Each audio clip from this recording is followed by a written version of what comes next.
পাওয়া যায় না, সেখানে বলি আমরা কাঁথা টাথা দিয়ে। এক মিনিট, আমি একটু সরি। হ্যাঁ, হ্যালো, হ্যাঁ আমি ক্লাস নিচ্ছি, ক্লাসটা শেষ করে ফোন দিচ্ছি।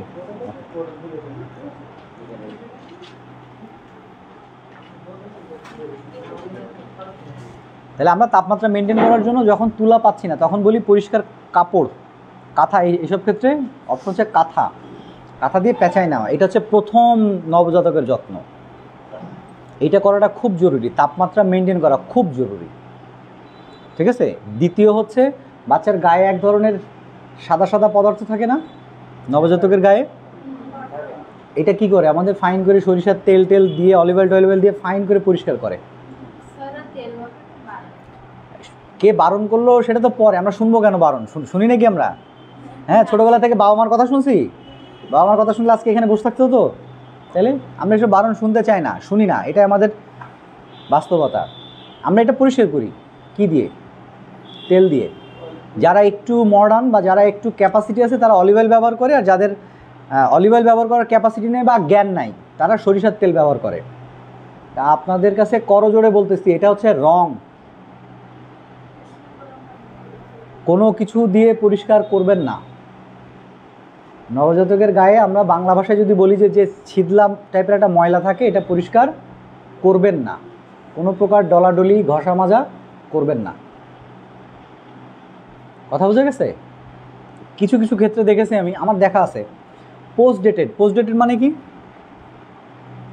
Post dated delivery. হ্যাঁ হ্যাঁ বলেন। পোস্ট ডেটেড, পোস্ট ডেটেড মানে হচ্ছে যেই ডেটে হওয়ার কথা ছিল তার থেকে পরে হয়েছে, হয় না এরকম? এই পোস্ট ডেটেড যে বাচ্চাগুলো, এগুলো একটু সাধারণত বড় সড়ো হয়, তাদের নখও বড় হয়ে যায়। হ্যাঁ, নানি দাদিদের তো আসলে কোনো কাজ থাকে না, ধরনী হোক আর হসপিটালের আয়রা হোক, যখন বের করে দেয় কাপড়ে আগে পেঁচায় দিয়ে দেয় কোলে, তখন তাদের তো কোনো কাজ থাকে না, তারা ওই বসে বসে, আমি দেখেছি নেল কাটা দিয়ে টুক টুক টুক করে নখ কাটে। দরকার নাই, কারণ বাচ্চার হাত ইনজুরি হয়ে যাইতে পারে, ঠিক আছে। আরেকটা কি করে, আমি যেরকম খুব টাস করে কথা বলি, আমার বন্ধুরা বলতো যে তোর কি জন্মের পরে মধু দেয় নাই? তা আমি তাদের উত্তর দিতে ভেবে না, আমার বাবা মা একটু মডার্ন ছিল তো, তারা ডাক্তারের কথা শুনতো। ডাক্তার বলছিল যে 6 মাস পর্যন্ত বুকের দুধ ছাড়া কোনো কিছু খাওয়ানো যাবে না, এই জন্য আমার মুখে মধু দেয় নাই। এই এলাকায় দেওয়া হয়, সরিষার তেল দেওয়া হয় 1 ফোঁটা, মধু দেওয়া হয়। আমি এই 2টা পর্যন্ত জানি। ও, ছাগলের দুধ খাওয়ানো হয়। খবরদার এগুলো করবেন না।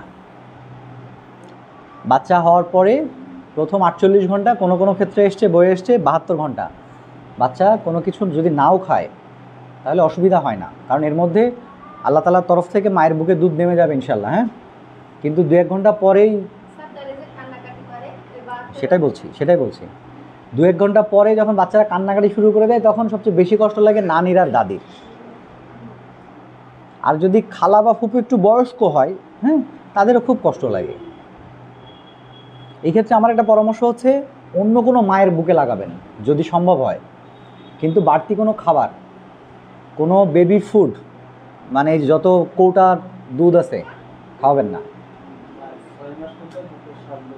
কথা ঠিক আছে, কিছু খাওয়াবেন না। যদি খুব বেশি কষ্ট লাগে, যে খুব বেশি মানে এত বেশি কষ্ট হচ্ছে আমার যে ওর কান্না সহ্য করতে পারছি না, মায়ের বুকে তো দুধ নামে নাই, তাহলে অন্য কোনো মায়ের বুকে দেবেন, অন্য কোনো মায়ের বুকের দুধ খাবে, কিন্তু বাড়তি কিছু খাবে না। আর এর মধ্যে সবচেয়ে জরুরি যেটা, বাচ্চা হওয়ার সাথে সাথে ক্যাঙ্গারু মাদার কেয়ার নামে একটা কেয়ার আছে, জানেন এটা? Kangaroo mother care. ক্যাঙ্গারু নামটা কেন আসছে এই ব্যাপারে কোনো ধারণা আছে? হ্যাঁ হ্যাঁ হ্যাঁ হ্যাঁ, ভেরি গুড। ক্যাঙ্গারু বাচ্চা কোথায় থাকে দেখছেন? বুক আর পেটের কাছে একটা থলি থাকে না ক্যাঙ্গারুর? ক্যাঙ্গারু বাচ্চা এসে লাফ মেরে ওই থলির মধ্যে ঢুকে যায়। এই থলিটা কি আলাদা কোনো থলি না, ওর শরীরের একটা অংশ। এখানে তাপমাত্রাটা খুব সুন্দর থাকে। বাচ্চা যখন পেটের মধ্যে থাকে, ইসরায়েলের গল্প তো আপনারা সবাই জানেন, যে ওইখানে যখন গর্ভবতী একটা মা যখন গর্ভবতী হয়, তখন সরকার থেকে প্রচুর অনুদান দেওয়া হয় ওই মাকে সুস্থ স্বাভাবিক রাখার জন্য। আমাদের দেশে কি করি আমরা? সারাদিন কাজ করায়, মা কাজ করতে করতে, হ্যাঁ, আমার কাপড় চোপড় কাচবে, আমার এ করবে সেই করবে, বাচ্চার মা সুস্থ থাকতে পারে না। বাচ্চার পেটেরটা কি হয়? অস্থির হয়, অস্থির। তারপরে এসে আবার মায়ের 2 ঘা লাথি মারা হয়, এই এতক্ষণ কাজ করিসনি কেন। এগুলো রং। একটা বাচ্চা পেটে থাকা অবস্থায় মার যে অ্যাক্টিভিটিসগুলা, এগুলো মা যে ধরনের অ্যাক্টিভিটিস করবে বাচ্চার ঠিক সেইভাবেই তৈরি হবে, এটা মাথায় রাখবেন। আইনস্টাইন এই কারণে ইসরায়েলেই বেশি হয়, আমাদের হয় না। কথা বুঝে গেছে? আচ্ছা, তাহলে বাচ্চার মা প্রথম কেয়ার হচ্ছে ওইখান থেকে হয়। এটা মা যখন গর্ভবতী হয় তখন তার প্রচুর টেক কেয়ারের দরকার হয়, প্রচুর। প্রথম কথা বলা হয় যে তাকে ধর্মীয় অনুশাসনের মধ্যে চলে যেতে, যে ধর্মে আমরা বিশ্বাস করি না কেন, সেই ধর্মীয় অনুশাসন যদি পালন করে, ধর্মীয় গ্রন্থগুলো যদি পড়ে, বাচ্চা কিন্তু পেটের মধ্যে থেকে ওইরকম একটা আবহাওয়া নিয়ে আসে। বাচ্চা পেটের মধ্যে থেকে কিছু কিছু জিনিস নিয়ে আসে, সেটা হচ্ছে যে মায়ের গন্ধ। মায়ের একটা আলাদা গন্ধ আছে না? মায়ের গন্ধটা খুব দামি একটা জিনিস। মায়ের কণ্ঠস্বর। অনেক সময় দেখবেন যে ছোটো বাচ্চারা, নিউনেটরা হঠাৎ করে কান্নাকাটি করতেছে, মা কি করে, সাথে সাথে আসার আগে দূর থেকে একটা আওয়াজ দেয়, হ্যাঁ বাবা আমি আসছি, বাবা কিচ্ছু না, ভয় নাই, আমি আসি, এরকম বলে না? এটা খুব জরুরি। কথা বোঝা গেছে? বাচ্চারা এটা নিয়েই আসে উপরওয়ালার তরফ থেকে। এবার ক্যাঙ্গারু মাদার কেয়ারটা হচ্ছে মায়ের বুকের কাপড় সরাই দেওয়া। হ্যাঁ, মায়ের বুকের কাপড় সরাই দিয়ে বাচ্চাকে উপর করে মায়ের বুকের সাথে এরকম লাগায় রাখা। তারপরে যে কাপড় থাকে সাধারণত মা ম্যাক্সি পরে, তাই না, বা খুব ঢিলে ঢালা পোশাক পরে, তারপরে বলা হয় যে ঢেকে দান। কথা বোঝা গেছে? এটা হচ্ছে ক্যাঙ্গারু মাদার কেয়ার। আর বাচ্চা যখন হওয়ার সাথে সাথে ও তো একটা নতুন পরিবেশে আসছে না, টেম্পারেচার একরকম না, কোনো কিছুই তো একরকম না, সব কিছু ডিফারেন্ট। ওইখানে মায়ের যে গন্ধটা, এটা বাচ্চার জন্য খুব জরুরি। সে আশ্বস্ত হয়, অ্যাসিওর হয় যে না আমার কাছের কেউ আছে। কথা বোঝা গেছে? এরপরে বাচ্চাকে মায়ের বুকে যখন দেওয়া হয়েছে, দুধ খাওয়াইতে বলি নাই, আগে পুরো উপর করে দিয়ে দেন 2 স্তনের মধ্যে, প্রত্যেকটা বার দেওয়া উচিত, দিতে হবে। আমরা দিই না সেটা আলাদা জিনিস। ওই যে সরিষার তেল খাওয়াচ্ছি, আমার বাচ্চা আমি খাওয়াবো, দিতে হবে, দিতে হবে, যেদিনই হোক। যত ছোট হবে তত বেশি জরুরি, যত বাচ্চা সময়ের আগে হবে, হ্যাঁ, তত বেশি জরুরি। আর মানে এমন না যে পোস্ট ডেটেড হয়ে গেলে আমরা দিব না, সেটা না, অবশ্যই দিব।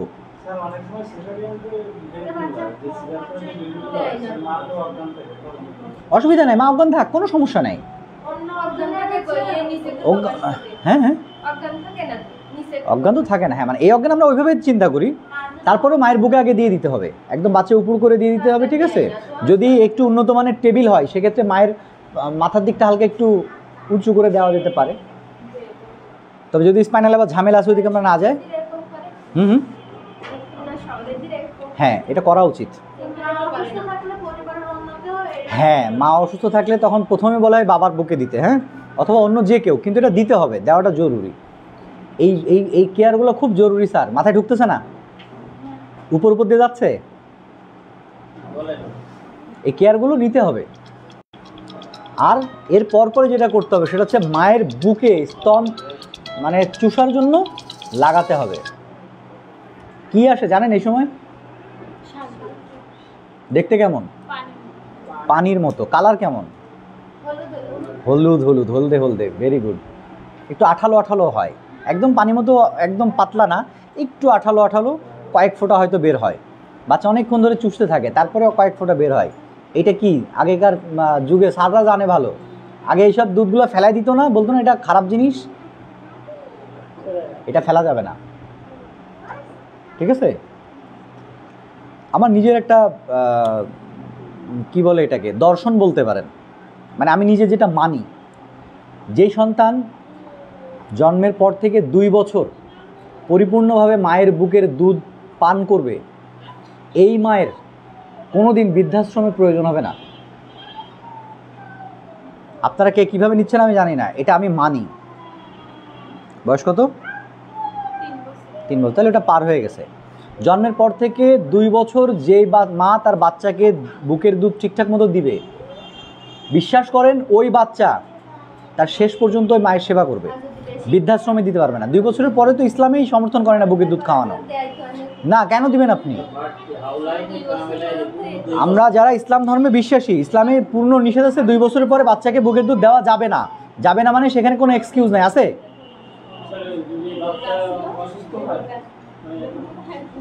যদির পরে কোনো মাসলা আছে কিনা আমার জানা না, এটা কোনো মুফতি সাহেবের কাছ থেকে শুনে নেবেন। কিন্তু আমার যেটা আমি যেটা মানি, আল্লাহ পাক বলেছেন 2 বছর পরে বাচ্চাকে বুকের দুধ না দেওয়ার জন্য, ঠিক আছে? তাহলে কোনো সুযোগ নাই দেওয়ার, ঠিক আছে? আমি বিশ্বাস করি এটা। এরপরে থাকতে পারে। তাহলে ক্লস্ট্রাম, এটাকে কী বলে? ক্লস্ট্রাম, শাল দুধ। এই শাল দুধ খুব জরুরি, যতটুকু পাই, ঠিক আছে? আর তারপরে 72 ঘন্টা পর্যন্ত ওই বাচ্চা যদি কোনো কিছু না পায়, খুব বেশি দুশ্চিন্তা করতে হয় না। হ্যাঁ, কিছু চেঞ্জ আসে, বাচ্চার মাথার অংশটা বসে যায়, দেখছেন কখনো? মাথার এই যে হাড়গুলো যেগুলো খুব নাজুক থাকে না বাচ্চাদের, প্রথম 2-3 দিন যদি দুধ ঠিক মতো না পায় তাহলে এগুলো বসে যায়, পেছনের দিকে বসে যায়। হ্যাঁ, নর্মালি থাকে, কিন্তু যখন দেখবেন যে দুধ পাচ্ছে না তখন আস্তে আস্তে দেখবেন যত সময় যাবে তত আস্তে আস্তে ওগুলো শুকায় এসে হালকা একটু বসে যায়, ঠিক আছে? এটা নিয়ে অরিড হওয়ার কিচ্ছু নাই। যেই নানি দাদিরা একটু বেশি বিচলিত হবে তাদেরকে বলতে হবে যে ডাক্তার সাহেব বলছে বা আমরা এটা শিখছি, ঠিক হয়ে যাবে, দুশ্চিন্তা করার দরকার নেই। আসলেই তাই, যখন মায়ের বুকের দুধ চলে আসবে, খাওয়ানো শুরু করলে আবার 2-3 দিনের মধ্যে ওটা স্বাভাবিক হয়ে যায়। কিন্তু ফিডার উপর করলে পরে, জানেন? ফিডার যদি আপনি উপর করেন, দুধ এমনিই পড়ে না? এমনিই পড়ে উপর করলে, টানতে হয় না। আর মায়ের বুকের থেকে দুধ কিন্তু টেনে বের করে নিয়ে আসতে হয়। মায়ের স্তনে কি দুধ থাকে, জমা থাকে? হ্যাঁ, ইনস্ট্যান্ট তৈরি হয় দুধ। এটা হচ্ছে পিটুইটারি গ্ল্যান্ডের কারসাজি, হরমোনাল খেলা। কথা বোঝা গেছে? এই জন্য আমরা বারবার বলি দুধ সাক করতে বেশি, যাতে বাচ্চা যেন বেশি বেশি সাক করে। কোনটা ধরে সাক করবে? মোটেই না। নিপিল ধরে যদি বাচ্চা চষে, দুধ কিন্তু খুব বেশি তৈরি হবে না, খুব বেশি প্রডিউস করবে না। নিপিলের পাশে কালো অংশ থাকে না, কারো বাদামি অংশ থাকে, মানে যার যেটা কালার থাকে আর কি, হ্যাঁ, গোল মতো, ওইটাকে আমরা কী বলি? অ্যারিওলা, ঠিক আছে? বাচ্চার দুধের একটা পজিশন আছে দুধ খাওয়ানো, জানেন এটা? আমরা বলি যে মা যত কষ্টই হোক আপনি একটু উঠে বসে, পিঠটা সোজা করে একটু বসে দুধ খাওয়াবেন, এবং কি 2 পাশে একসাথে খাওয়াবে না কোন পাশ কীভাবে খাবে এটা জানেন? প্রথমে ডান পাশে। আচ্ছা, তারপরে কতক্ষণ ধরে খাওয়াবো আমি ডান পাশে? হ্যাঁ, আচ্ছা, যেটাই আগে খাওয়ান তাদের সমস্যা নাই। মাথায় রাখতে হবে আমি লাস্টবার কোন পাশে খাওয়াইছি, লাস্টবার মানে শেষবার যেই পাশে খাওয়াইছি পরের বার তার বিপরীত পাশে খাওয়াইতে হবে, ঠিক আছে? আর যেই পাশেই লাগাবেন, বাচ্চা না ছেড়ে দেওয়া পর্যন্ত বাচ্চাকে সরানো যাবে না। মানে বাচ্চার মতো খেয়ে ঘুমায় যাবে, তারপরে সরাই দিতে হবে। তারপরে যদি দুধ পড়েও যায়, যাক, কোনো অসুবিধা নেই। অনেক সময় মায়েরা কিছু ভুল করে, মনে করেন যে কোনো এক পাশে লাগাইছে, ডান পাশে লাগাক আর বাম পাশে লাগাক, মায়ের মনে হচ্ছে যে এই পাশ থেকে একটু দুধ কম আসছে আর আরেক পাশে দুধ পড়ে যাচ্ছে, তখন সাথে সাথে মা চেঞ্জ করে ফেলে, বাচ্চার পজিশন চেঞ্জ করে যে পাশে দুধ পড়ে যাচ্ছে ওই পাশে লাগাই দেয়। এটাও কিন্তু একটা ভুল ধারণা, এটা করা যাবে না। হ্যাঁ, সবাই এটাই করে, কিন্তু এটা করা যাবে না। কেন করা যাবে না? কারণ দুধের যে আসল পুষ্টিগুণ, বাচ্চা এক পাশে চুষা শুরু করছে না, অল্প একটু যাওয়ার পরে যেটা আগে থেকে জমে ছিল ওইটা খেয়ে ফেলার পরে যখন বাচ্চা নতুন করে যখন আসে, তখন দুধের আসল যে উপাদানগুলোর ভিতরে যে এলিমেন্টসগুলো আছে সেইগুলো তখন পরিপূর্ণভাবে বাচ্চা পায়। কথা বোঝা গেছে? এবার আরেক পাশে পড়ে যাচ্ছে, যাক, কোনো অসুবিধা নেই, এটার আগে সঠিকটা সে নিয়ে আসুক। কথা বোঝা গেছে? বাচ্চাকে ছেড়ে দেওয়া যাবে না। অনেক সময় হয় কেউ ডাকছে বা কেউ একটা কিছু বলছে, সাথে সাথে আমরা সরায়ে দিই বাচ্চাকে, বা এমন কেউ আসছে যে সে ওড়না দিয়ে ঢাকবে, হ্যাঁ, তখন বাচ্চাকে সরায় দেয়। বাচ্চাকে সরায় দেওয়া যাবে না। আপনি ঢাকেন, ওড়না দিয়ে আপনি নিজেকে আড়াল করে ফেলেন, কোনো আপত্তি নেই, কিন্তু বাচ্চাকে সরানো যাবে না। বাচ্চা যখন দুধ খাওয়া শুরু করবে, বাচ্চাকে পরিপূর্ণ দুধ দিতে হবে। কথা বোঝা গেছে? তাহলে আমরা কি করলাম? ক্লস্ট্রাম টানাইলাম, শাল দুধ যতটুকু পাই ততটুকু। তারপরে আমরা বলি যতক্ষণ দুধ না আসছে ততক্ষণ বারবার ঘন ঘন বাচ্চাকে যে মায়ের যেন দুধ চষে। কোনটা ধরে? অবশ্যই নিপিল ধরে না, অ্যারিওলা ধরে। আচ্ছা, বাচ্চার এটা খেয়াল করবেন, যাদের বাড়িতে বা আশেপাশে ছোটো বাচ্চা আছে একটু লক্ষ্য করে দেখবেন, বা হসপিটালে মনে করেন এটা হচ্ছে নিপিল, বাচ্চার উপরের ঠোঁট, হ্যাঁ, বাচ্চার উপরের ঠোঁটটা ওই নিপিলের সাথে এরকম করে 2-3 বার টাচ করলে বাচ্চা এরকম বেশ বড় করে হাঁ করে। যখন বড় করে হাঁ করে তখন বলা হয় যে ওই অ্যারিওলা সহ মুখের ভেতরের দিকে ঢুকায় দিতে। সেই ক্ষেত্রে নিচের ঠোঁটটা এরকম উল্টায় যায়, এটা হচ্ছে পারফেক্ট পজিশন। একটু অন্যভাবে যায়। সাভারে একদিন আমাদের একটা ট্রেনিং ছিল এই ব্রেস্ট ফিডিংয়ের উপরে। তো যেখানে ট্রেনিং হচ্ছে তার পাশে মহিলারা ইট ভাঙে, দেখেছেন? ছোট ছোট হাতুড়ি দিয়ে বসে বসে ইট ভাঙে। হ্যাঁ, ওই ট্রেনিংয়ে আমাদের একটা সেশনই ছিল গোপনে দেখতে হতো ব্রেস্ট ফিডিংয়ের উপরে। আমাদের এটা মানে মানে ফলাও করে যে আমাদেরকে দেখাই নিয়ে আসতো তা না, আমাদেরকে জাস্ট বলতো ওইটা ওয়াচ করেন। কি সেটা? 3-4 জন মহিলা ছিল, বয়স আপনার ওই 25-30 হবে হয়তো। কারোরই ব্লাউজ পরা নাই, ঠিক আছে? কারোরই ব্লাউজ পরা নাই, শাড়ি দিয়ে আঁচল দিয়ে জাস্ট বুক ঢাকা। ওই 3-4 জন মহিলারই এরকম, বা এর থেকে আরেকটু ছোট হবে, ছোট ছোট 2-3টা বাচ্চা, প্রত্যেকের একটা করে। মহিলারা কি করতেছে, যে পা দিয়ে খোয়া ঠেলে আর একটা একটু করে ভাঙে, আর এই বাচ্চাগুলো মাঝে মধ্যে ছুটে আসতেছে ছাগলের মতো, এই হাতের নিচ দিয়ে অথবা এই হাতের নিচ দিয়ে একটু দুধ খাচ্ছে, চলে যাচ্ছে। কথা বোঝা গেছে? এটা যে এই যে সেশনটা আমাদেরকে দেখতে বলা হয়েছিল, এই সেশনের লেসনটা হচ্ছে এরকম যে এইভাবে ওই মা খুব বেশি দিন সার্ভিস দিতে পারবে না। কথা বোঝা গেছে? এইভাবে দুধ তৈরি হবে না। প্রথমত ওই মায়ের তো পুষ্টিগুণ ঠিকমতো পাচ্ছে না। দ্বিতীয়ত হচ্ছে যারা বুকের দুধ মানে পান করাইছেন তারা জানেন যে যখন বাচ্চার দুধ চষে তখন গায়ের মধ্যে একটা শিরশির শিরশির করে, গলা টলা শুকায় আসে। এই জন্য আমরা বলি যে মায়ের যত কষ্টই হোক উঠে বসে সোজা হয়ে দুধ খাওয়াবে, এবং দুধ খাওয়ানোর আগে কমপক্ষে 1 গ্লাস পানি খাবে কমপক্ষে। আর গর্ভবতীর সময় আমরা বলতাম যে সে 3 বার খাবে, সমস্যা নেই, 1 মুঠ খাবার বেশি খাবে। আর যখন বাচ্চা হয়ে যায়, এবার সে দুগ্ধবতী মা, আমরা বলি ল্যাকটেটিং মাদার, তখন তাকে বলা হয় 5 বার খাবে। আর এই 1 মুঠ খাবার বেশি খাবে, এটা তো চলছিলই, 1 মুঠ খাবার সে বেশি খাবে, কিন্তু এবার আরও 2 বার বেশি খাবে, বারে 2 বার বেশি খাবে।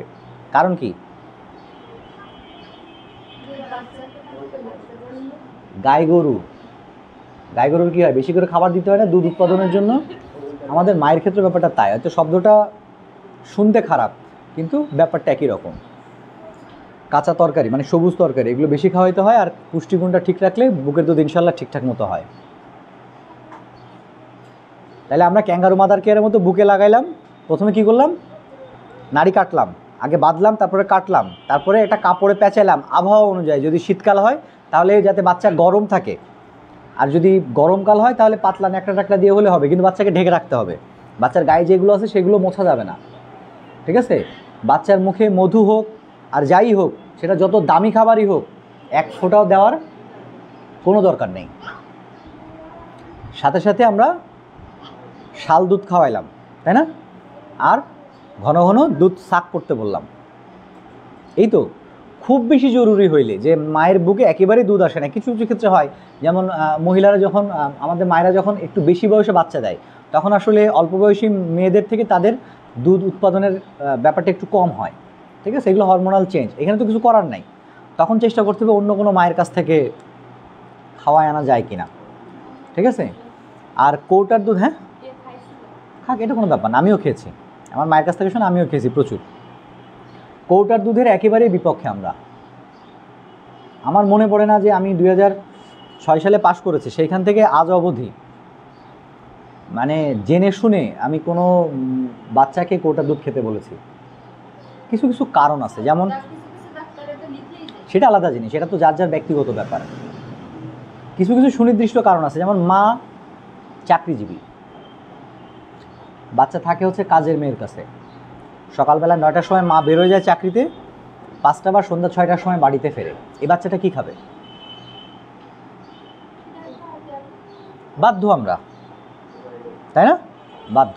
যদিও এটা এই জন্য আসলে ম্যাটারনিটি লিভ 6 মাস করা হয়েছে, যে প্রথম 6 মাস কি মায়ের বুকের দুধ ছাড়া অন্য কোনো কিছু খাওয়ানোর সুযোগ নাই। এই জন্য ম্যাটারনিটি লিভের ব্যবস্থা করেছে, এই 6 মাস বাচ্চা বুকের দুধ খাক, তারপরে যে বাড়তি খাবার খুব জরুরি এটা। হ্যাঁ, আচ্ছা, আমরা নবজাতকে ছিলাম, সেখানেই থাকি। শিশু হসপিটালে আমি দেখছি এক মায়ের যমজ বাচ্চা হয়েছে। যমজ বাচ্চা হইলে আসলে পরিপূর্ণভাবে বুকের দুধ দেওয়া টাফ, সেক্ষেত্রে কৌটার দুধ লাগতে পারে। বাচ্চা হয়েছে, মা মারা গেছে, আরও সমস্যা।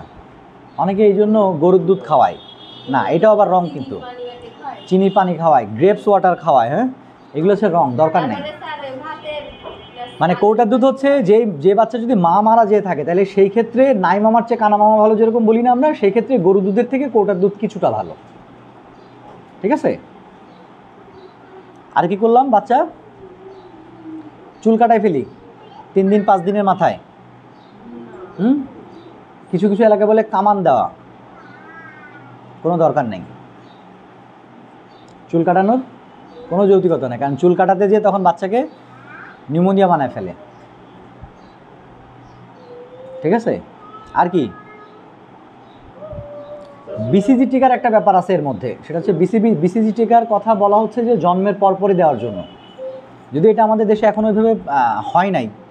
মানে বিসিজি টিকার কথা বলা হচ্ছে জন্মের সাথে সাথে নাড়ি কেটে ফেলছি, এবার বিসিজি টিকা দিয়ে দাও, কিন্তু এই শিডিউলটা এখন আমাদের আসলে এভাবে পালন করা হয় না। যক্ষার যেটা টিকা, যেটা দিলেই যে হাতে দাগ হয়ে থাকে, হ্যাঁ 45 দিনে আমরা দিই, আমরা শিডিউল মেনটেন করি, কিন্তু এটা জন্মের সাথে সাথে দেওয়ার কথা বলতেছে, বেশি ভালো।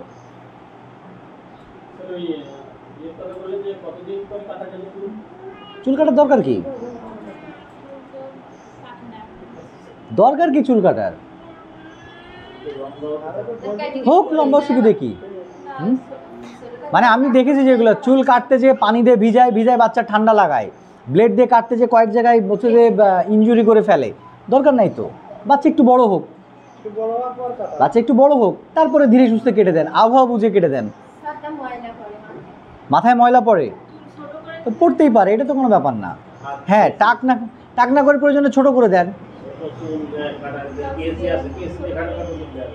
কিন্তু ব্লেড খুঁট দিয়ে কাটতে যেয়ে বাচ্চার মাথা ইনজুরি করে ফেলে, কোনো দরকার নেই। মানে আমি বলতে চাচ্ছি যে মাথার চুল যে কেটে ফেলতেই হবে সাথে সাথে, এইটা আসলে দরকার নাই। হ্যাঁ, মোটামুটি এগুলো মনে থাকবে না সবার, খুব ছোট ছোট জিনিস, কিন্তু আমরা কিছু ভুল করি এগুলোর মধ্যে। কথা বোঝা গেছে? আরেকটা বিষয়, এটা তো আমরা বললাম সুস্থ বাচ্চা, এবার আসেন মনে করেন একটু অসুস্থ বাচ্চা। আমরা ফার্স্ট স্টেজ অফ লেবারে পড়ছিলাম না যে মুখ খুলে গেছে, 4 ফিঙ্গার ডাইলেট হয় না। সেকেন্ড স্টেজ অফ লেবারে এসে কী দেখলাম? যে বাচ্চার চুল দেখা যাচ্ছে, হ্যাঁ মাথা দেখা যাচ্ছে, কিন্তু আটকে আছে। ওই সময় বলছিলাম না যে ওই সময় যদি এটা বেশি দেরি হয়, মানে প্রলং লেবার যদি হয়ে যায়, তাহলে এই বাচ্চার ক্ষতি হয়ে যাবে। আমরা তো ইঞ্জেকশন আগেই মেরে বসে আছি না?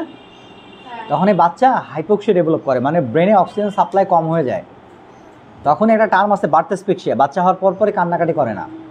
এবং এটার একটা টার্ম আছে HI বলি আমরা, হাইপোক্সিক ইসকেমিক এনসেফালোপ্যাথি। এটা শিশু হসপিটালে প্রচুর দেখা যায়। এর স্টেজ 1, স্টেজ 2, স্টেজ 3 এরকম অনেকগুলো আছে। যদি এই বাচ্চাগুলো পরবর্তীতে আল্লাহর রহমতে বেঁচেও থাকে, তাহলে বিকলাঙ্গ হয়ে যায়। কথা বোঝা গেছে?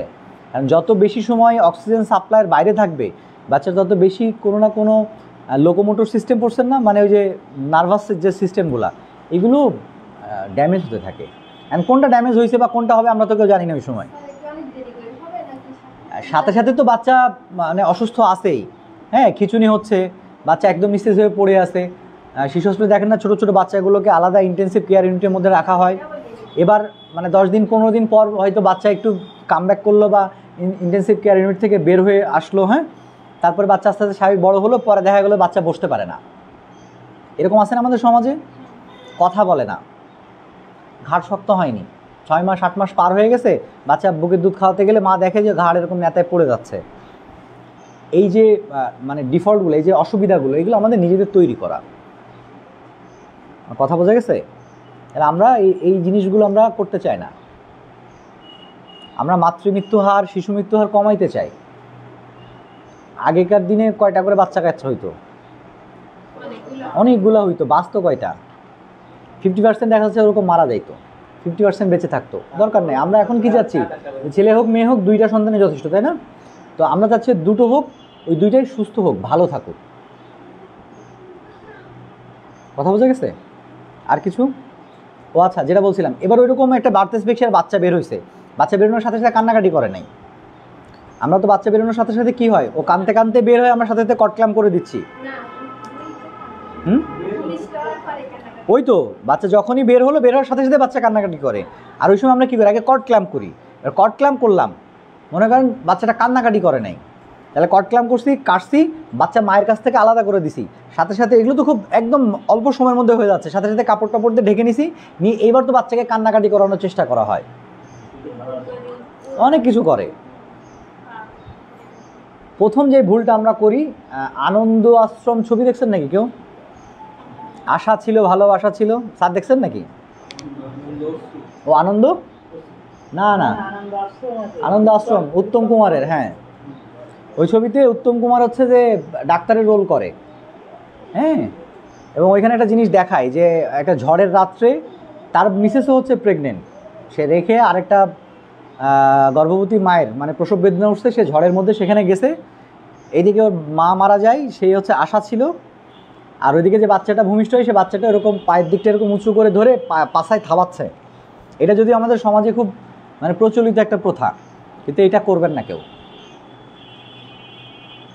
ঠিক আছে? এটা কেউ করবেন না। গরম পানি করে, গরম পানি করে ওই পা ধরে পাছায় থাবায়, তারপর গরম পানি পিঠে দিয়ে থাবায়, এটা করবেন না। অনেক ডলাডলি করে, অনেক কিছু করে, হ্যাঁ, এগুলো করবেন না। প্রথমে যে কাজটা করবেন সেটা হচ্ছে বাচ্চাকে কাত করে শোয়াবেন। বাচ্চাকে কাপড় দিয়ে ঢেকে দিছি না, যে বাচ্চাকে যে কোনো এক পাশে কাত করে দেবেন, হ্যাঁ, কাত করে শোয়াই দিয়ে বাচ্চাদের যে কোল বালিশে শোয়াইলে যেরকম হয় না, হাতও এক পাশে থাকে, হাঁটুও ভাঁজ করা থাকে, ওইভাবে পজিশনটা নেবেন, মাথাটা হালকা একটু এরকম করে দিবেন, আর খেয়াল করবেন যে ওর গলার ভেতরে নালা টালা কিছু আছে কিনা। হতে পারে অনেক সময় যে ময়লা খেয়ে ফেলে, বাচ্চা মায়ের পেটের মধ্যে যে ময়লাটা থাকে সেটা খেয়ে ফেলে, হতে পারে এটা। তাহলে তখন কি করা যায়? যদি সাকার মেশিন থাকে তাহলে সাকার মেশিন দিয়ে এগুলো পরিষ্কার করে দেওয়া, মানে এটাকে আমরা বলি এয়ারওয়ে ক্লিন করা। যদি সাকার মেশিন না থাকে তাহলে একটা গজ, পরিষ্কার গজ আঙুলের ভেতরে পেঁচায় মুখের ভেতর থেকে নালা টালা যা আসে সেগুলো বের করে নিয়ে আসা। প্রয়োজনে নাকটা চেপে মুখের সাথে মানে ঠোঁটের সাথে ঠোঁট লাগায় ফু দেওয়া, এটাকে আমরা বলি মাউথ টু মাউথ ব্রিথিং। হ্যাঁ, মুখের একদম মুখের সাথে ঠোঁট লাগায় একদম সরাসরি ফু দেওয়া, তাহলে বাচ্চার পেট ফুলে যাচ্ছে। তবে অবশ্যই এই সময় নাকটা চেপে ধরবেন। আলহামদুলিল্লাহ আমার জীবনে আমি বহু বাচ্চা এরকম করছি, যখন কান্নাকাটি না করে সেই বাচ্চাগুলো, ঠিক আছে? মানে এরকম কিছু কিছু টেকনিক আছে, সেইভাবে কান্নাকাটি করাইতে হয়, কিন্তু ওই ট্র্যাডিশনাল যে টেকনিকগুলো আছে সেগুলো অ্যাপ্লাই করা যাবে না। আর একটা জিনিস করি আমরা, প্রথম 4 ঘন্টার মধ্যেই কি খাওয়ায় বাচ্চাকে? K1 very good. কি জিনিস এটা? জন্ডিসের কোনাকিয়ন ইঞ্জেকশন না, K1 এর ডোজ কি জানেন? কয়টা খাওয়াতে হয়? হ্যাঁ, 3টা। কখন কখন খাওয়াতে হয়? সব কিছু 4-এর সাথে, জন্মের পরে 4 ঘন্টার ভেতরে, 4 ঘন্টার ভেতরে, 4 দিনের মধ্যে, আর 4 সপ্তাহে। 4 দিনের মধ্যে মানে আবার তাহলে প্রথম দিনেই না, মানে 4 ঘন্টা, 4 দিন, 4 সপ্তাহ, মানে 28 দিন, ঠিক আছে? এটা ছাড়া আর কিছুই দরকার নেই। এটা খাওয়াইলে কি হয়? বাচ্চাদের নিওনেটাল জন্ডিস হয়, যেটা খারাপ জিনিস, খারাপ রোগ, বাচ্চাদের কিছুটা কি বলে রিডিউস করে, নিওনেটাল জন্ডিস হওয়ার চান্স কিছুটা কমায়।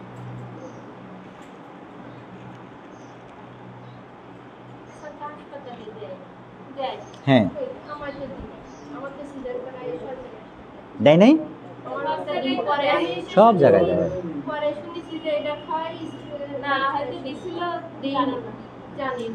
হয়তো দিয়েছিল, আপনি জানেন না। হ্যাঁ,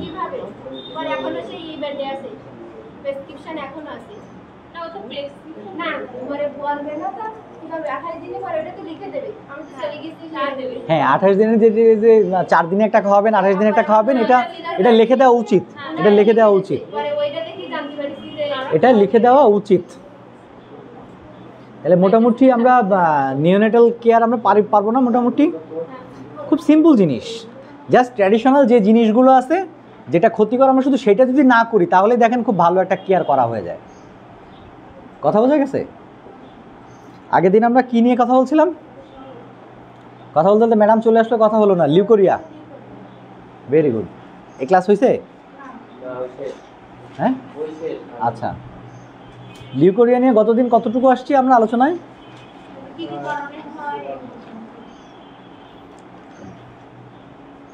বিষয়টা বের করেন তো।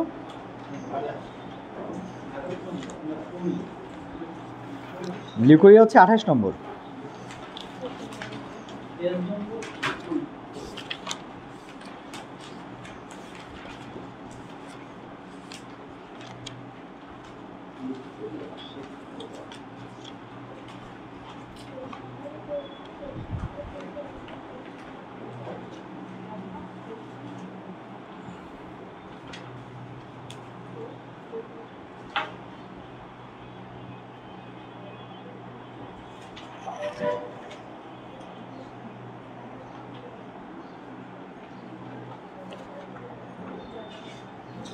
এটা আসলে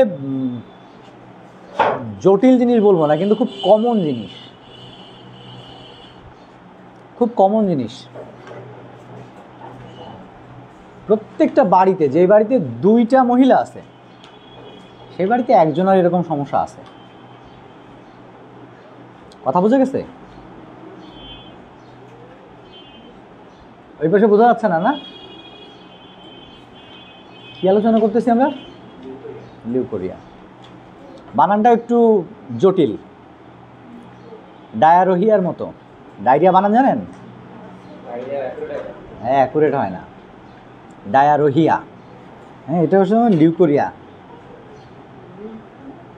তাহলে লিউকোরিয়া হচ্ছে সাদা স্রাব যাওয়া, তাই তো?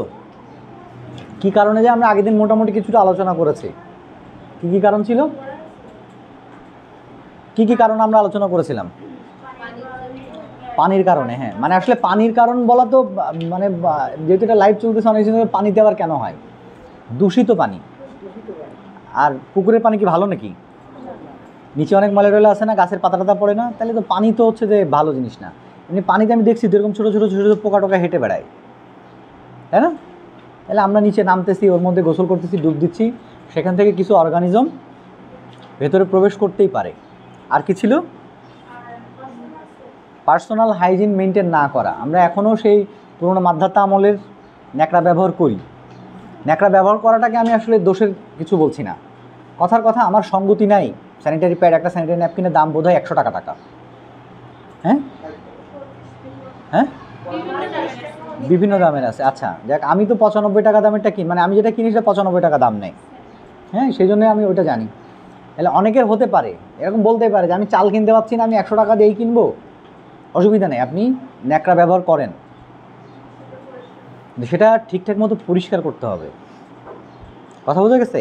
এক সেট থাকলে হবে না, সেটা কয়েকটা সেট থাকতে হবে। হ্যাঁ, একটা পরবে আর একটা পরিষ্কার করবে, যদি সম্ভব হয় স্যাভলন বা ডেটল কোনো কিছু দিয়ে পরিষ্কার করবে, এবং সেটা কড়া রোদ্রে অবশ্যই শুকাবে, কড়া রোদ হতে হবে। তারপরেও বলবো যে যদি সম্ভব হয় এগুলো না ব্যবহার করাই ভালো, কারণ এতে খুব দ্রুত অর্গানিজম ছড়ায়, মানে ইয়েগুলো, জীবাণুগুলো খুব দ্রুত এখান থেকে ইনফেকশনে পরিণত হইতে পারে। আর স্যানিটারি প্যাড হলে কী হয়, এই যে ওয়ান টাইম ব্যবহার করলো, হ্যাঁ, যতটুকু তার শোষণ ক্ষমতা আছে ততক্ষণ থাকলো, তারপর এটা ফেলে দিল। আবার যখন নতুন একটা পড়বে তখন সেগুলো কি হয়, এগুলো স্টেরাইল হয়। স্টেরাইল মানে কি? এগুলো জীবাণু মুক্তই পাওয়া যায়। কথা ঠিক আছে না? আচ্ছা, এখন হয়ে গেছে, আমরা এখন এটাতে আসতে চাই। হয়ে গেছে, এখন কি করব? কিছু কমন জিনিস আছে, প্রশ্ন করলে পাওয়া যায় রোগীদেরকে। হ্যাঁ, যখন কেউ এরকম আসে তখন কিছু কিছু প্রশ্ন করবেন। শুধু স্রাব যাওয়া এক জিনিস, তাতে বলবেন যে জটিলতা এখনও কম। কিছু আছে স্রাব যাওয়ার সাথে চুলকানি শুরু হয়, যেটাকে আমরা বলি ট্রাইকোমোনিয়াসিস ভ্যাজাইনালিস। স্রাব যাচ্ছে একরকম, তার সাথে চুলকাচ্ছে, এবং এত পরিমাণে চুলকাচ্ছে, আমার এক পেশেন্ট হাসতে হাসতে একদিন আমার বলেই ফেললো যে স্যার, মনে হয় যেন পয়সার থলি গুনতেছি। কথা বোঝা গেছে? এগুলো খুব সিলি কথাবার্তা, কিন্তু প্র্যাকটিক্যালি খুব কাজে লাগে এগুলো আমাদের। এত বেশি চুলকায়, সে মাটা খুব লজ্জা পায়। তারপরে হয় কি, কিছু বলে যে গন্ধ হয়, ফাউল স্মেলিং আসে, ফাউল স্মেলিং আসে, এবং সে গন্ধ আসলে অনেক বাজে। মজার বিষয় হচ্ছে, যদি একটা মহিলা বা একটা বাড়ির যদি বোর যদি এরকম হয়, তার স্বামী কি তার কাছে যাইতে চাইবে? তাহলে এটা একটা লজ্জার বিষয় না? মজার বিষয় হচ্ছে যে আমরা এই জিনিসটাকে হাইড করি, আমরা এই জিনিসটাকেই গোপন করে চলে যাই যে এটা করা যাবে না। তাহলে তার সাদা স্রাব যাচ্ছে এক ধরনের একটা জিনিস, তার সাথে চুলকানি থাকছে একটা জিনিস, সাথে ফাউল স্মেলিং হচ্ছে, মানে এরকম যত যোগ হবে তত জটিলতা বেশি। কথা বোঝা গেছে? আচ্ছা, কারো কারো ক্ষেত্রে তলপেটে ব্যথা থাকতে পারে, মাজায় ব্যথা থাকতে পারে, ক্ষুধার চাহিদা নষ্ট হয়ে যায়, চোখের নিচে কালি চলে আসে। যদিও চোখের নিচে কালির সাথে এর কোনো সম্পর্ক নেই, এটা হচ্ছে যে ব্যাপারটা এরকম, যখন এরকম কিছু হয় তখন সে এত বেশি টেনশন করে, তার রাত্রে ঘুম কম হয়, চোখের নিচে কালি টালি চলে আসে। তাহলে আমরা এখন এর প্রতিকার চাই। প্রতিকার হচ্ছে দুই ধরনের। যে মেয়েটা অবিবাহিতা তার এক ধরনের প্রতিকার, আর যে বিবাহিতা তার এক ধরনের প্রতিকার। বিবাহিতার আগে বলি, তাহলে অবিবাহিতাটা এমনি বুঝতে পারবেন। যে বিবাহিতা, তার বাচ্চা থাক বা না থাক, তার স্বামী তো আছে, এই ক্ষেত্রে চিকিৎসা স্বামী সহ করতে হয়, খুব জরুরি জিনিস এটা। আমাদের সমাজে আমরা এখনও যদি ওরকম বলি যে এই ওষুধগুলো আপনার স্বামীকেও খেতে দিবেন, তখন আমি মানে পরের দিন আমাকে থ্রেট খাইতে হয়েছে। হ্যাঁ, এসে আমার এইভাবে বলছে, ডাক্তার সাহেব আপনি আমার ওষুধ খাইতে বলছেন কেন? সাদা স্রাব আমার বোর যায়, আমার ওষুধ খাইতে কেন বলেছেন? আমি কেন ওষুধ খাবো? এটা সে জানে না, এই জন্য উগ্রভাবে এসে আমাকে বলছে। ঠিক আছে, যখন তাকে সুন্দর করে বুঝাইলাম তখন সে বুঝছে কি সেটা। বেটা তুমি তোমার বউর কাছে যাও না? হ্যাঁ, তাহলে তোমার বউ ওষুধ খাইলো, তোমার বউ ভালো হইলো, জার্ম কি তোমার মধ্যে থাকলো না? জীবাণু তোমার মধ্যে থাকলো না? তুমি আবার তোমার বউর কাছে যাচ্ছ না? তাহলে কি হইলো? কথা বুঝে গেছে? এই জন্যে আমরা খুব কর্ডিয়ালি বলি যে আপা কি বোন, আপনি এই ওষুধগুলো খাবেন, এগুলো ব্যবহার করবেন, সাথে আপনার হাজব্যান্ডেরও এগুলো খেতে হবে। স্ক্যাবিসের মতো অনেকটা। স্ক্যাবিস কি? পাঁচটা খোস, পাঁচটা, যেটা ওই যে আঙুলের ফাঁকে টাকে হয়, স্ক্যাবিস। স্ক্যাবিসের চিকিৎসা আমরা বলি যে বাড়ির যতজনের আছে সব একসাথে চিকিৎসা করতে, নাইলে ভালো হয় না। এক্ষেত্রে ব্যাপারটা সেরকম। তাহলে যে বিবাহিতা বা যার বিবাহিতা না হোক, যার সেক্সুয়াল পার্টনার আছে, শব্দটা এটা, যার সেক্সুয়াল পার্টনার আছে তার পার্টনার সহ খাইতে হবে। আর যে অবিবাহিতা বা যার সেক্সুয়াল পার্টনার নেই তার তো অন্য কাউকে দিতে হচ্ছে না। এই জন্য বললাম যে চিকিৎসা পদ্ধতি হচ্ছে দুই রকমের। ঠিক আছে, আমরা এক্ষেত্রে কী করি? আমরা এক্ষেত্রে গাইনোমিক্স ভ্যাজাইনাল সাপোজিটরি দেই। কী দেই? গাইনোমিক্স। এই নামটা শুনছেন না আপনারা? Gynomix, GYNOMIX, Gynomix vaginal suppository. এরকম বড় বড় ক্যাপসুলের মতো হলুদ হলুদ কালারের। ঠিক আছে, এটা সাধারণত 3টার পাতা থাকে, কোনো কোনো কোম্পানিতে 6টার পাতা থাকে। ডোজ হচ্ছে 6টা। ভ্যাজাইনা যেটা আমরা সুন্দর করে বলি মাসিকের রাস্তা। ঠিক আছে, প্রতি রাত্রে একটা করে এই ক্যাপসুল মাসিকের রাস্তার ভেতরে, কোনো কোনো কোম্পানির অ্যাপ্লিকেটর দেওয়া আছে। আমরা এভাবে বলি যে মা এটা আঙ্গুল দিয়ে হোক আর অ্যাপ্লিকেটর দিয়ে হোক, যতটা ভেতর পর্যন্ত মাসিক রাস্তার ভেতরে দিয়ে দেওয়া যায়, প্রতিদিন রাত্রে একটা করে, 6 রাত্রে 6টা।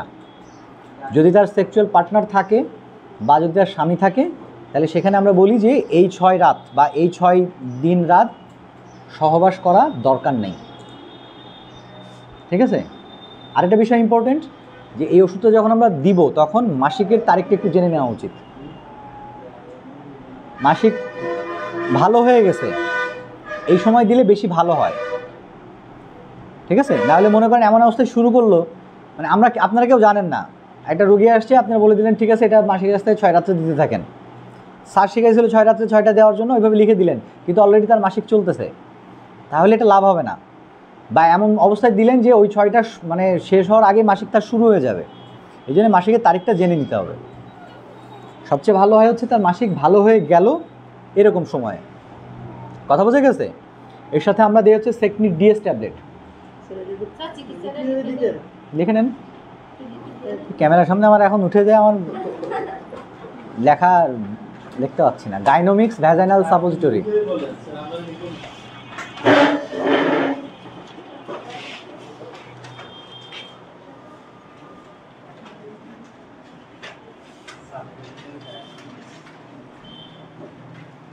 ডাইনামিক্স সংক্ষেপে আমরা VT লিখি, হ্যাঁ, ভ্যাজাইনাল ট্যাপ, বা VS লিখি, বা সরাসরি আমরা ভ্যাজাইনাল সাপোজিটরি লিখি।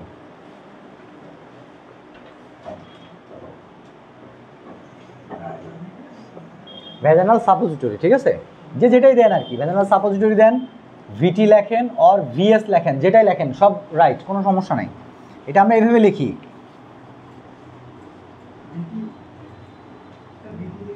ভ্যাজাইনাল ট্যাবলেট, মাসিকের রাস্তায় প্রতি রাতে একটা করে ব্যবহার করবেন, 6টা। ঠিক আছে, তারপরে লিখি হচ্ছে ট্যাবলেট সেকনিড ডিএস, সকালে একটা রাতে একটা, আমরা 3 দিন দেই। কথা বোঝা গেছে? হাজব্যান্ড তো আর সাপোজিটরি নিতে পারবে না, পারবে? হ্যাঁ, এই যে হাজব্যান্ডের জন্য এটা ট্যাবলেট সেকনিড ডিএস। হ্যাঁ, এটা একটু ব্র্যাকেটে লিখে দিতে পারবেন যে উভয়ে খাবেন, উভয়ে খাবেন। সেকনিড, SECNID, মানে আমার হাতে লেখা তো খুব চমৎকার, তো একটু কষ্ট করে বুঝে নেন। ঠিক আছে, সাথে আমরা হচ্ছে যদি খুব বেশি সিভিয়ারিটি থাকে, একটা ছিল শুধু সাদা স্রাব, হ্যাঁ, তার জন্য আলহামদুলিল্লাহ এই দুইটাই যথেষ্ট। এবার সাদা স্রাবের সাথে যদি সেকনিড, আচ্ছা একটু সুন্দর করে লিখে দিলাম, আপনাদের যখন বুঝতে অসুবিধা হচ্ছে।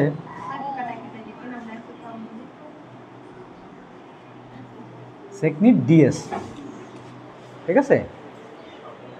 শুধু সাদা স্রাব ছিল, সাদা স্রাবের সাথে হচ্ছে চুলকানি আছে, সাথে ফাউল স্মেলিংও আছে, মানে দুর্গন্ধ আছে, তখন আমরা এর সাথে সেফিকজিম ক্যাপসুল দেই। কি দেই? Cefixime capsule.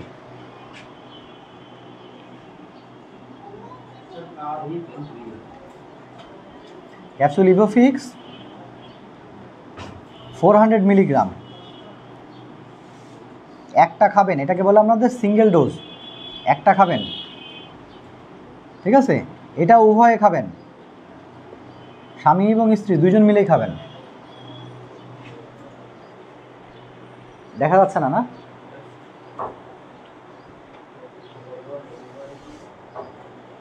বোর্ডে আসতে চান এই কারণে, কারণ বোর্ডে আসলে আপনারা তখন এইগুলো লেখার জন্য খুব ব্যস্ত হয়ে যান, কনসেন্ট্রেশন তখন অন্যদিকে চলে যায়।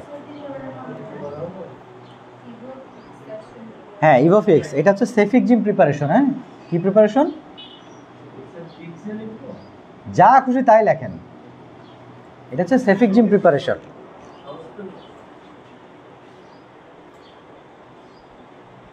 কথা বোঝা গেছে? এইবার আমরা এর সাথে কিছু ট্র্যাডিশনাল দেই, মানে সিমটোমেটিক ট্রিটমেন্ট দেই। সিমটোমেটিক ট্রিটমেন্ট মানে কি? একটা, অনলি একটা, এটাকে আমরা বলি সিঙ্গেল ডোজ। এটাকে কি বলি? এটাকে বলি আমরা সিঙ্গেল ডোজ। এটা স্বামী এবং স্ত্রী 400 মিলিগ্রাম, কিন্তু এটা মাথায় রাখবেন, যদি 400 মিলিগ্রাম না থাকে তাহলে 200 মিলিগ্রাম দুইটা একসাথে খাইতে দিলেও হবে, কিন্তু একবারেই খাবে। একবার খাবে, অনলি একবার, যখন মনে চায় একবারই খাবে, একবার। না দিলেও চলে, দুর্গন্ধ না থাকলে না দিলেও চলে। অনেকে যে খুব বেশি যদি চুলকানির কথা বলে তখন একটা অ্যান্টিহিস্টামিন দিতে পারেন। ঠিক আছে, অ্যান্টিহিস্টামিন কি দিবেন? কম দামি ওষুধ দেন, ডেজলর দেন। ডেজলরের দাম আরও কম না? হ্যাঁ, তাহলে ডেজলর দেন, কম দামে আমি যদি ভালো কভার পাই তাহলে। জি, ডেজলর একটা স্ট্রেন্থ হয়, যার কারণে মিলিগ্রাম লেখা লাগে না, লেখার দরকার হয় না। যেগুলো একটা স্ট্রেন্থে পাওয়া যায় সেগুলো মিলিগ্রাম লেখার দরকার হয় না। মোটামুটি এরকম একটা চিকিৎসা দিয়ে যদি রাখেন, আলহামদুলিল্লাহ আপনারা অনেক ভালো চিকিৎসা দিচ্ছেন। কথা বোঝা গেছে? আরও যদি ভালো করতে চান, যে আরও ভালো দিতে চায়, তাহলে একটা ফ্লুকোনাজল ক্যাপসুল খাওয়াই দিতে পারেন। হ্যাঁ, ফ্লুকোনাজল 150 মিলিগ্রাম বা 200 মিলিগ্রাম প্রতি সপ্তাহে একটা করে খাবে মা আপনি। হ্যাঁ হ্যাঁ, যদি তার যে সমস্যা অনেক বেশি তখন ফ্লুকোনাজল দিয়ে দেন। হ্যাঁ, ফ্লুকোনাজল দিয়ে দেন। হ্যাঁ, 200 মিলিগ্রাম বা 150 মিলিগ্রাম প্রতি সপ্তাহে একটা করে খাবে, 4 সপ্তাহ বা 6 সপ্তাহ।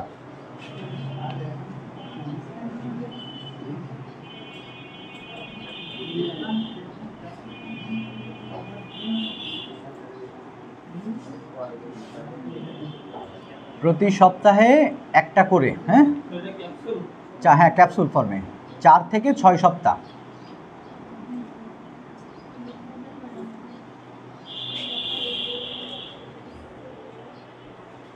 কথা বোঝা গেছে?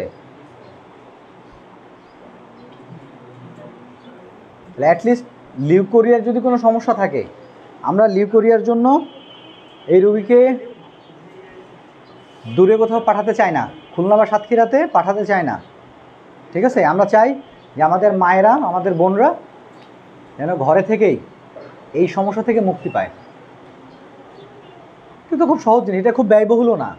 তবে মাথায় রাখতে হবে এই সেকনিড আর সেফিকজিম এটা কিন্তু স্বামী স্ত্রী উভয়ে খাবে। ঠিক আছে,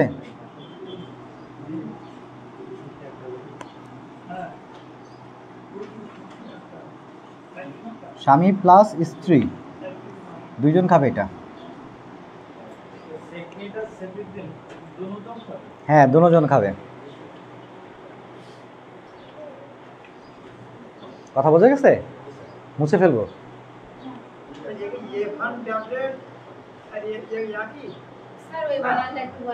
কোন বানানটা? এটা এটা এটা ফ্লুগাল, FLUGAL, ফ্লুগাল। এটা ক্যাপসুল। এটা এটা এটা ও 150 মিলিগ্রাম, 150 মিলিগ্রাম, 4 থেকে 6 সপ্তাহ। ওটা মুছে গেছে। ফ্লুগাল তো হচ্ছে যে অ্যান্টিফাঙ্গাল। হ্যাঁ, তো আমরা তো এখন চুলকানি অনেক বেশি আছে না, আমাদের কি কি ছিল, এই রোগীর কি কি ছিল যে রোগী নিয়ে আমরা চিন্তা করলাম? চুলকানির আগে হচ্ছে যে সাদা স্রাব ছিল। হ্যাঁ, তার প্রচুর সাদা স্রাব যায়। অনেকে বলে কি যে হচ্ছে যে গোসল করে ওঠার পরপরই শব্দটা এরকম বলে যে ঢেব হয়ে যাচ্ছে। হ্যাঁ, মানে ভেসে যাচ্ছে। তখন আমি জিজ্ঞেস করি কোথায় গোসল করেন মা? তাহলে পুকুরে। কথা বোঝা গেছে? প্রথম চিকিৎসা হচ্ছে পুকুরে গোসল করা যাবে না। দরকার কি না আমার? আপনার টিউবওয়েল নাই বা টিউবওয়েল চাপতে কষ্ট হয়, আপনি বালতিতে করে পানি তুলে নেন, পুকুরের পানি নিয়ে বাথরুমে নিয়ে আসেন, নিয়ে মগে করে ঢেলে করেন। হ্যাঁ, বা যদি সিঁড়িতে ঘাটমাট যদি কোনো কিছু থাকে সেখানে বসে আপনি মগে করে ঢালেন। ঠিক আছে, তাহলে লিউকোরিয়া নিয়ে আমরা আর ক্লাস করব? তাহলে আমরা আলহামদুলিল্লাহ লিউকোরিয়ার জন্য খুব ভালো ডাক্তার হয়ে গেছি না? আলহামদুলিল্লাহ।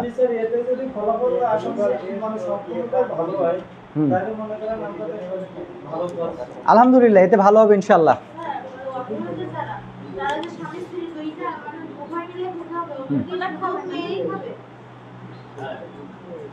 আরেকবার বলেন। হ্যাঁ হ্যাঁ, না ওই যে বললাম অবিবাহিত হইলে আবার আমাদের সমাজের ট্রেন্ড তো আবার তাদের আবার সেক্সুয়াল পার্টনার থাকে অনেকের, বয়ফ্রেন্ড গার্লফ্রেন্ড এরকম একটা ট্রেন্ড আছে না? না থাকলে তো একাই খাবে, ও তো আর অন্য কারোর খাওয়ানোর কোনো প্রয়োজন নাই। হ্যাঁ হ্যাঁ,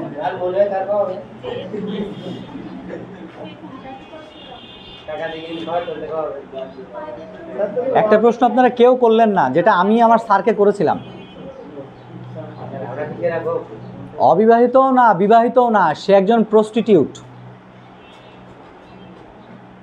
তাহলে তার কি সেক্সুয়াল পার্টনারের অভাব আছে? এই মহিলাটা কি করবে? হ্যাঁ, একা একা তো খাবেই, একা একা তো খাবেই, কিন্তু তারপরে কি করবে? তার তো সেক্সুয়াল পার্টনারের কোনো অভাব নেই। না, এটা তো সম্ভব না। যারা কাস্টমার তার কাছে যাবে তারা কি ওষুধ খেয়ে খেয়ে যাবে নাকি? হ্যাঁ হ্যাঁ, সব দিকে টাকা ব্যয় করবে না। আচ্ছা, এই ক্ষেত্রে সমাধান হচ্ছে, মানে এটা অন্যভাবে নিয়েন না, যে প্রস্টিটিউশনের সাথে জড়িত সে তো তার পেটের দায়টা করে, তাহলে আমি আপনি তো তাকে পুনর্বাসনের ব্যবস্থা করতে পারি, কিন্তু আমরা তো বলতে পারি যে আপনার রোগ হয়েছে, আপনি এটা বাদ দিয়ে দেন। তখন তাকে বলা যে আপনার যে সেক্সুয়াল পার্টনারগুলো আসবে অবশ্যই কন্ডোম ব্যবহার করবেন, না হলে সে তো আরো অন্যান্য বিভিন্ন রোগে আক্রান্ত হয়ে যাবে। কথা বোঝা গেছে? আর কিছু? হ্যাঁ হ্যাঁ,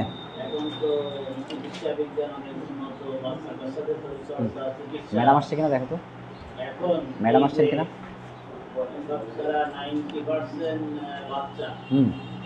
সিজারের মাধ্যমে মানে করা হচ্ছে, সিজার এড়ানো।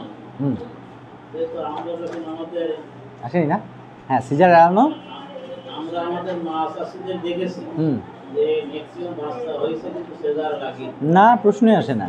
কখন হয়ে গেছে অনেক সময় তারা টেরও পায় না, কাজ করতে করতে হয়ে গেছে। আর এখন মানে প্রত্যেকটা বাচ্চা সিজার করা লাগছে, হয়তো বাচ্চা সিজারের মাধ্যমে দুটো হচ্ছে, রিক্স নিয়ে তিনটে হচ্ছে, এরকম অনেক সময় দেখা যাচ্ছে একটা ছেলে হয়েছে, একটা মেয়ে হয়েছে। ছেলেটা মানুষ করে চাকরি বাকরি করে বাইরে থাকে, পিতামাতা বাড়িতে থাকে। এই পিতামাতার দেখা যাচ্ছে সন্তানের সংখ্যা বেশি হলে পিতামাতার পরিচর্যার দিকটা কেউ না কেউ করে।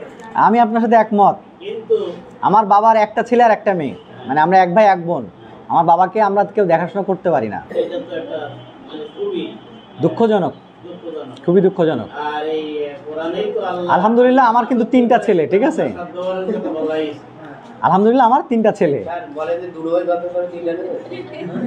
তাছাড়া এই যে সিজারের কারণে তো অতিরিক্ত বাচ্চা মানে নেওয়ার পথই বন্ধ হয়ে যাচ্ছে। হ্যাঁ, মানে কত আমাদের সময় দেখেছি অনেক মায়ের 60-70টা ছেলে, এই 60-70টা ছেলে তারা প্রত্যেকে আয় রোজগার করেছে। কেউ কারো 6 সপ্তাহ মা অনেক সময় পেট ব্যথা, মানে সবাই মানুষ হয়ে গেছে, এরকম হয়েছে। কিন্তু বর্তমান সময় অনেক পিতা তো আওতা রাখবার কারণও থাকতে পারে যে আমার একটা ছেলে হয়তো মানুষই হয়, এরকম হতে পারে। অথবা মানুষই যে বাইরে থাকে, আমি এখন ওইটারও মানুষ বলে না।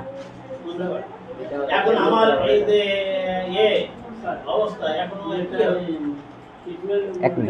স্যার আমি আপনার এই ব্যাপারটা আসলে ডিটেলস বলতে পারলাম না, এটা জটিল ব্যাপার। হ্যাঁ, এটা জটিল জটিল সমস্যা সব মিলাই আর কি। হ্যাঁ, এটা এটা জটিল ব্যাপার।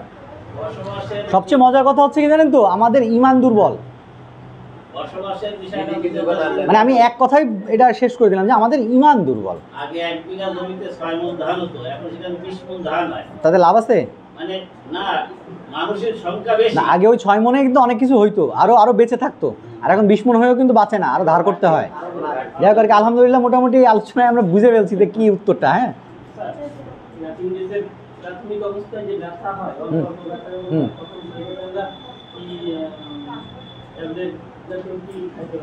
যে কোনো ব্যথার ওষুধ, অ্যাপেন্ডিক্সে ক্লাস হয়ে গেছে।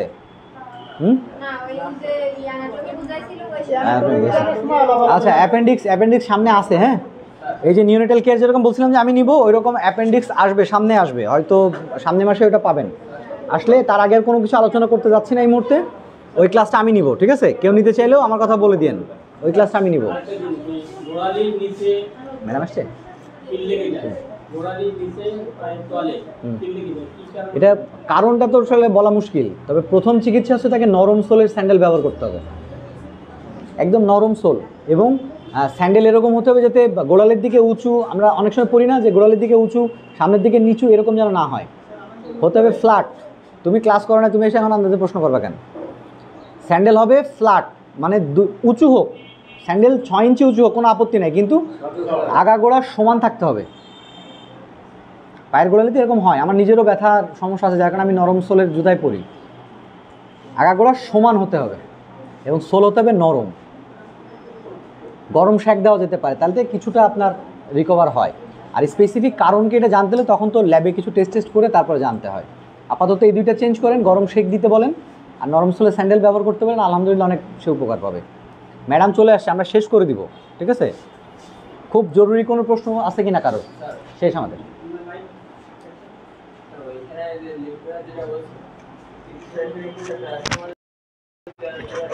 ব্যথার জন্য হ্যাঁ ডেফিনেটলি প্যারাসিটামল দেওয়া যাচ্ছে। এটা গুড কোশ্চেন। দাঁড়ান এক মিনিট, চমৎকার একটা কোশ্চেন। যে আমরা কি বলছিলাম যে তলপেটে ব্যথা থাকতে পারে, বলছিলাম না?